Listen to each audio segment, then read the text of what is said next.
বাংলা নববর্ষকে বরণ করে নিতে রঙের তুলির ছোঁয়ায় আলপনাতে সেজেছে কুমিল্লা ভিক্টোরিয়া সরকারি কলেজ।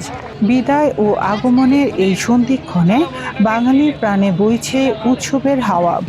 মুছে যাক গ্লানি, ঘুচে যাক জরা, অগ্নি স্নানে সূচি হোক ধরা। কবির সেই বাণীর আবহেই সেজেছে ঐতিহ্যের শহর কুমিল্লা। প্রতি বছর আমরা পহেলা বৈশাখের আগে আলপনা করে থাকি, এবছরও তার ব্যতিক্রম হয়নি। এবছরও আমরা আলপনা করছি, আজকের মধ্যে আলপনার কাজ শেষ হবে। বাংলা নববর্ষ 1433 উপলক্ষে আমাদের এই যে অনুষ্ঠানটি হবে আমাদের উচ্চ মাধ্যমিক শাখায়, উচ্চ মাধ্যমিক শাখার এই অনুষ্ঠানটির মধ্যে আমাদের আলপনা কাজ প্রায় শেষ পর্যায়ে। আমরা আজকে এই আলপনার কাজ এবং অন্যান্য যে সাজসজ্জার কাজ আছে সকল কিছু আমরা শেষ করে আমরা আগামীকালকে আমাদের এই বাংলা নববর্ষ উদযাপনের জন্য আমরা সবাই প্রস্তুতি নিয়ে এখানে চলে আসবো।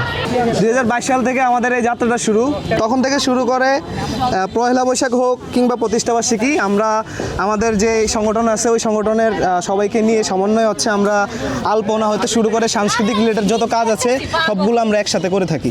আর এই কাজের দ্বারা হচ্ছে সবাই একত্রিত হয়, ভাল লাগে, এই আর কি। কুমিল্লায় বাংলা নববর্ষ উপলক্ষে সকাল 8:30টায় কুমিল্লা ভিক্টোরিয়া সরকারি কলেজ থেকে বৈশাখী শোভাযাত্রা বের হয়ে জেলা শিল্পকলা একাডেমিতে গিয়ে শেষ হবে।